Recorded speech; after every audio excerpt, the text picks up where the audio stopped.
வணக்கம். ஓம் நம சிவாய. அதாவது மறுபடியும் ஆரம்பிச்சிட்டோம்ல, அதாவது யாத்ரா டைம்ஸ். இந்த தடவை எங்கே போக போகிறோம் அப்படின்னா 12 ஜோதிர்லிங்கம். ஸோ எப்படி நீங்கள் பஞ்சகேதாருக்கு நம்ம எல்லாரும் ஒன்றா ட்ராவல் பண்ணி எல்லாரும் அவங்கவுங்களுடைய கமெண்ட்ஸ் கொடுத்தீங்க. ஆனால் எனக்கு தெரிஞ்சு நான் தப்பாக சொல்லியிருக்கலாம், இல்லை ரைட்டாக சொல்ல. நான் தப்பாக சொன்ன இடத்துல யாரும் என்னை திட்டலை. எனக்கு தெரிஞ்சதான் நான் பேசியிருக்கேன். அதுக்காக நான் ரொம்ப ஆன்மீகமும் கிடையாது, ரொம்ப பக்தியும் கிடையாது, எதுவுமே கிடையாது. நானா இருக்கேன், உங்களோட நான் பயணம் பண்றேன். நீங்க எல்லாரும் எங்க கூட துணையா இருந்து வாங்க, நம்ம எல்லாரும் ஜோதிர்லிங்கம் பார்க்க போலாமா?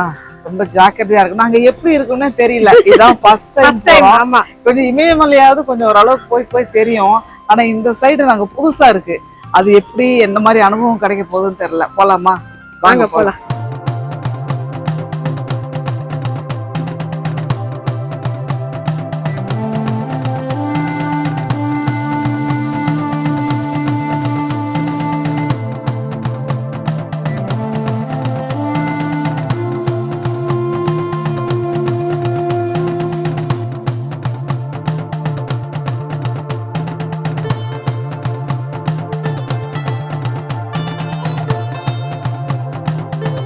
சென்னையிலேருந்து பாம்பேக்கு வந்திருக்கோம். இப்போ பார்த்தீங்களா, பாம்பேவுடைய மேலே டாப்லாம் பார்த்தீங்கன்னா அந்த லைட்டு எல்லாமே கொஞ்சம் டிஃப்ரெண்ட்டாக இருக்குது. பார்ப்போம். நான் இந்த மாதிரி தான் ட்ரெஸ் போட்டு வந்திருக்கேன். சாரீலாம் கட்டிட்டு வந்தாலும் கொஞ்சம் கஷ்டம்தான். ட்ராவலிங்கில் எப்போவுமே கொஞ்சம் அந்த மாதிரி பார்த்துப்போம். ஓகே, அவ்வளோதான். அப்புறம் சொல்கிறேன். ஓகே.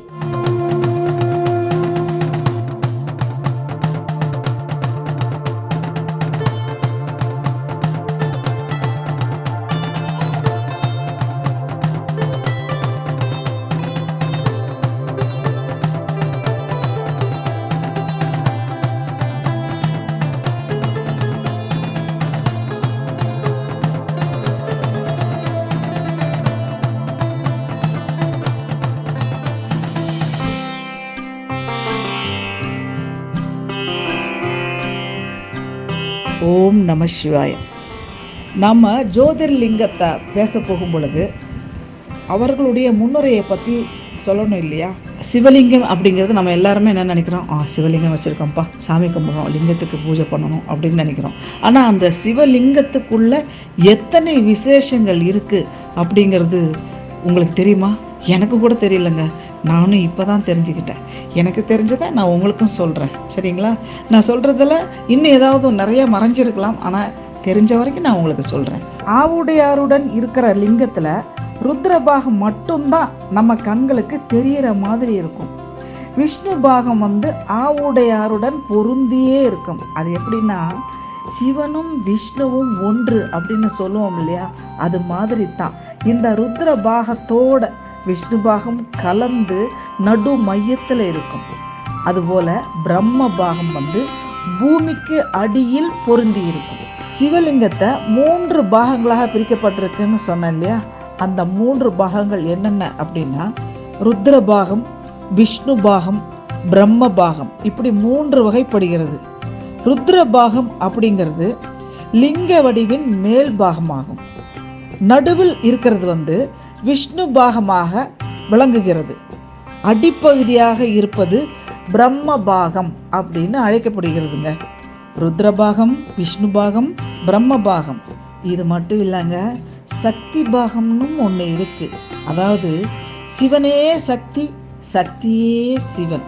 ஆக சிவனே மும்மூர்த்திகளாகவும் சக்தியாகவும் இருக்கிற அமைப்பை தான் நாம சிவலிங்கமாக நினைத்து வணங்குகிறோம்.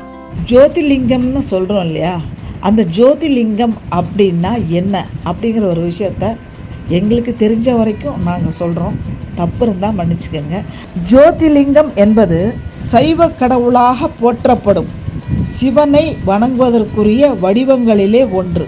அதாவது இதை ஒளிமயமான லிங்கம் அப்படின்னும் சொல்லப்படுகிறது. பெருமாளுக்கு தசாவதாரமான 10 அவதாரங்கள் இருக்கு அப்படிங்கிறது நம்ம எல்லாருக்கும் தெரிஞ்ச விஷயம். ஆனால் நிறைய பேருக்கு தெரியாத விஷயம் கூட ஒன்று இருக்கு. அது என்ன தெரியுங்களா? நம்ம சிவபெருமானுக்கு 19 அவதாரங்கள் இருக்குதுங்க. அந்த அவதாரம் என்னன்னு பார்ப்போமா? 1 பிப்லாட் அவதாரம், 2 நந்தி அவதாரம், 3 வீரபத்ர அவதாரம், 4 பைரவ அவதாரம் 5, அஸ்வத்தாமா அவதாரம் 6, ஷரபா அவதாரம் 7, கிரகபதி அவதாரம் 8, துர்வாச அவதாரம் 9, ரிஷப அவதாரம் 10, ஹனுமான் அவதாரம் 11, யாதிநாத் அவதாரம் 12, கிருஷ்ண தர்ஷன் அவதாரம் 13, பிசரேஸ்வரியா அவதாரம், அதாவது பீஸ்வரியா அப்படின்னும் சொல்லலாம் 14, சுண்டன் தர்கா அவதாரம் 15, யஷக்வர் அவதாரம் 16, விசுவரியா அவதாரம் 17, கீரத் அவதாரம் 18, அவதுட் அவதாரம் 19, சுரேஸ்வர் அவதாரம். இப்படி 19 அவதாரங்கள் இருக்குதுங்க. ஜோதிர்லிங்கங்கள் எந்தெந்த ஊரில் என்னென்ன இருக்குது அப்படிங்கிறத நம்ம தெரிஞ்சுக்கலாம். மத்திய பிரதேசம், உத்தரகண்ட், மகாராஷ்டிரா, உத்தரப்பிரதேசம், தமிழ்நாடு, ராஜஸ்தான், குஜராத், ஆந்திரா ஆகிய மாநிலங்களில் ஜோதிர்லிங்க ஸ்தலங்கள் இருக்குங்க. இந்த ஜோதிர்லிங்கங்கள் 12 ராசிங்களுக்கும் ஒப்பிடப்படுது. அது என்னென்ன அப்படின்னு பார்ப்போமா?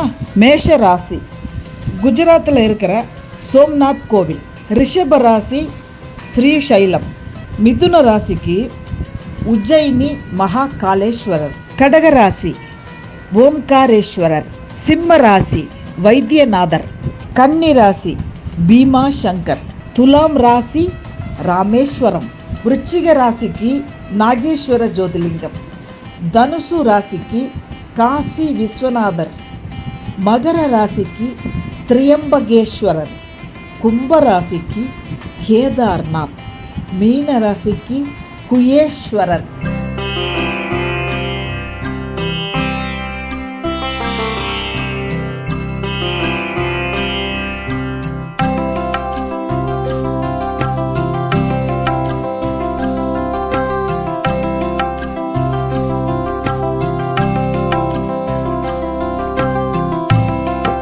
இது திரியம்பகேஸ்வரர் ஜோதிர்லிங்கம்.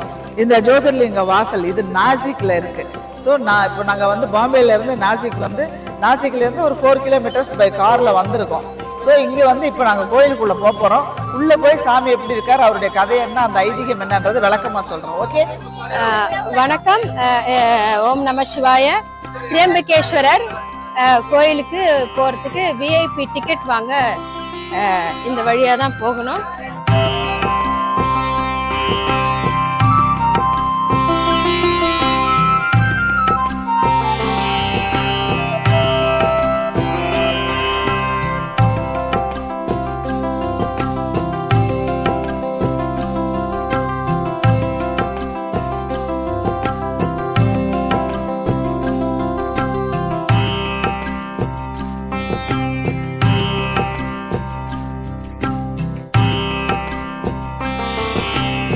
स्टोरी ऐसा कुछ नहीं है। भारत का 10वां नंबर का ज्योतिर्लिंग है। 10th ब्रह्मा विष्णु महेश 3 लिंग यहाँ अंदर यहाँ पे विराजमान है। यहाँ पे माता गोदावरी का जो उगम है वो ऊपर है, पहाड़ के ऊपर। हाँ, भगवान शंकर ने जटा पटकी थी तो माता गोदावरी का उगम वहाँ से हुआ है। वहाँ से जो जल निकलता है गंगा द्वार से गोमुख द्वारा जल चलते रहता है। वहाँ से जो पानी निकलता है यहाँ पे कुशावर्त कुंड है, वहाँ पे वो जल आता है। वहाँ से अमृत कुंड है, यहाँ पे अमृत कुंड पे आता है। अमृत कुंड से भगवान के ऊपर पानी कंटिन्यू चलता रहता है। ये यहाँ का विशेषता है। बाकी ज्योतिर्लिंग आप गए होंगे, सिर्फ शिव जी है यहाँ पे, शिव जी है, ब्रह्मा जी है, 3 लिंग यहाँ पे विराजमान है, इसलिए इसको बोलते हैं त्र्यंबकेश्वर। இந்த திரியம்பகேஸ்வரோட சிறப்பு என்னன்னா 3 பேர் இருக்காங்க. பிரம்மா, சிவன், விஷ்ணு 3 பேருமே லிங்க வடிவத்தில் இங்கே இருக்கிறது தான் இந்த திரியம்பகேஸ்வரோட சிறப்பு. நாம் ஏற்கனவே சொல்லியிருக்கோம் இந்த திரியம்பகேஸ்வரர் ஆலயத்துக்கு என்ன ஒரு விசேஷம் அப்படின்னு. அதாவது சிவா, விஷ்ணு, பிரம்மா இந்த மூவரும் சேர்ந்து இருக்கும் ஒரு சிறப்பு வாய்ந்த ஸ்தலம்தான் இந்த திரியம்பகேஸ்வரர் ஆலயம். இந்த ஆலயத்துக்குள்ளே இந்த 3 பேருமே லிங்க வடிவில் இருக்காங்க. அதனால் இந்த ஆலயத்துக்குள்ளே என்னன்னா ஆண்கள் மட்டும்தான் கருவறைக்குள்ளே போய் அவங்களே அபிஷேகம் பண்ணிக்கலாம். ஆனால் பெண்கள் கருவறைக்குள் அனுமதி இல்லை. இந்த மகாராஷ்டிரா மாநிலத்தில் 5 ஜோதிர்லிங்கம் இருக்குது. ஸோ அதில் முதன்மை பெற்றவர் தான் திரையம்பகேஸ்வரர் ஆலயம். இப்போது அந்த ஆலயத்துக்குள்ளே போய் அங்கே என்னெல்லாம் விசேஷம் அப்படிங்கிறத பார்ப்போமா? வாங்க. சுவாமிக்கு இந்த வில்வக்காய், முத்தக்காய், அப்புறம் வில்வ இலை, இது மூணுமே நம்ம ஊர் சென்னையிலேருந்து எடுத்துகிட்டு வந்திருக்கோம்.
திரியம்பகேஸ்வரர் ஜோதிர்லிங்கம், அதாவது 10வது ஸ்தலமாக, ஜோதிர்லிங்கத்தில் 10வது ஸ்தலமாக இது நம்ம பார்க்குறோம்.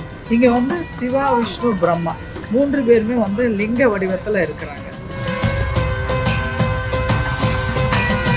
இந்த கோவிலில் திரியம்பகேஸ்வரர் ஜோதிர்லிங்க கோவில் என்ன விசேஷம் அப்படின்னா, பிரம்மகிரி, நீலகிரி, அப்புறம் காலகிரி அப்படின்ற 3 மலைகளுக்கு நடுவில் இந்த கோவில் இருக்கு. ஸோ இது பார்த்தீங்கன்னா அங்கே பார்த்தீங்கன்னா அது கோதாவரி. இந்த மலை பிரம்மகிரி அப்படின்னு அழைக்கப்படுகிறது.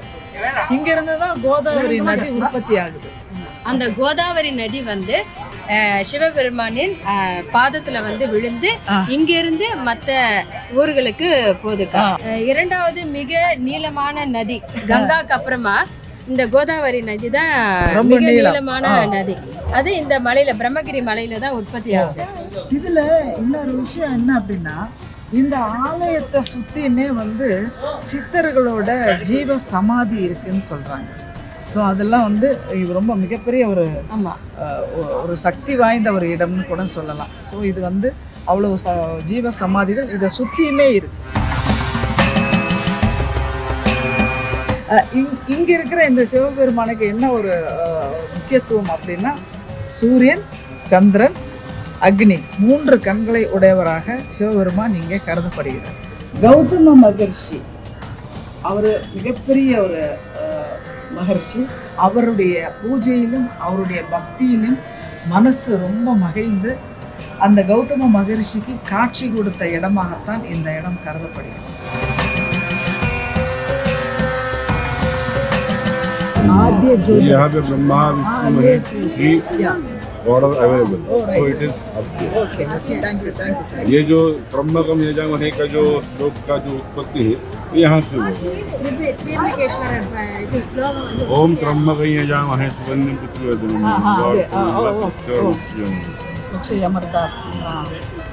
Okay, thank you.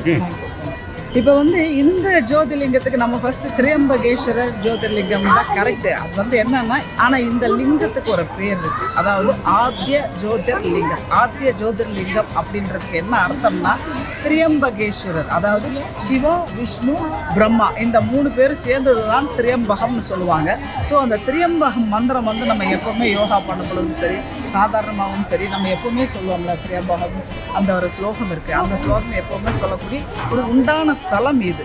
அதாவது யார் பெரியவங்க அப்படின்றத நிரூபிக்கிறதுக்கு சிவா, விஷ்ணு, பிரம்மா 3 பேரும் நிரூபிக்கிறதுக்கு உண்டான ஒரு ஸ்தலம் தான் இது.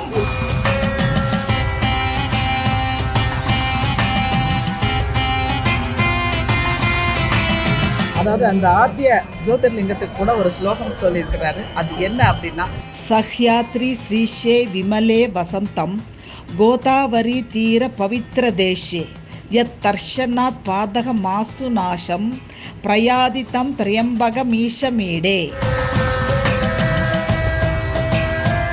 இந்த ஸ்லோகத்தின் அர்த்தம் என்ன அப்படின்னா, மிக புனிதமான கோதாவரி நதிக்கரையில் சிம்மாதிரி மலை தாழ்வரையில் இன்புற்று இருப்பவருமான இவரை கண்டவுடனே பாப கூட்டங்கள் அழிந்து விடுமே.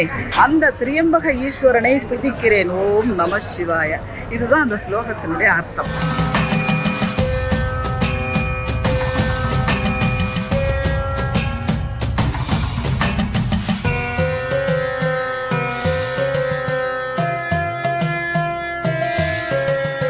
அதாவது இது ஆதி ஜோதிர்லிங்கம், அதாவது ஆத்திய ஜோதிர்லிங்கம்னு சொல்லுவாங்க.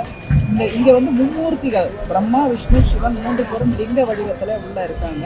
ஸோ இந்த இடத்துக்கு பேர் தான் திரியம்பகேஸ்வரர், இந்த ஈஸ்வரனுடைய பேர்.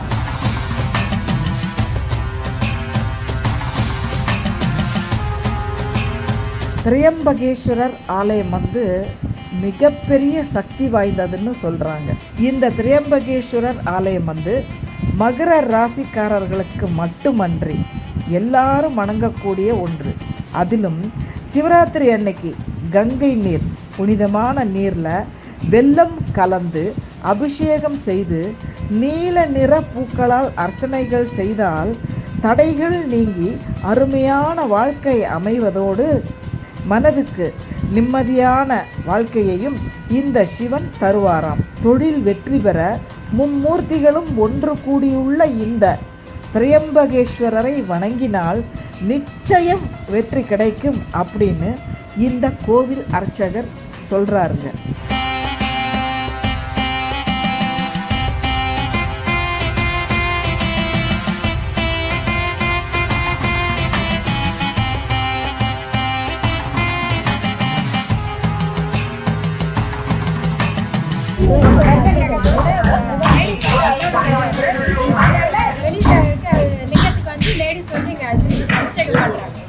இப்படி கை வைக்கணும். மகாவிஷ்ணு, பிரம்மா, சிவன், அப்படி மூணு லிங்கம் இருக்குது. இதுதான் வந்து உள்ள கர்ப்ப கிரகத்துக்குள்ள இருக்கு. அங்க வந்து பெண்கள் உள்ள போக முடியாது அப்படிங்கிறதுக்காக பெண்களுக்காக இந்த இடம் வைக்கணும். ஓம் நம சிவாய. ஓம் நம சிவாய. ஓம் நம சிவாய. பிரம்மா, விஷ்ணு, சிவன் 3 பேரும் ஒன்றா இருக்க சிவலிங்கம். ஓம் நம சிவாய. ஓம் நம சிவாய. ஓம் நம சிவாய. ஓம் நம சிவாய. ஓம் நம சிவாய. ஓம் நம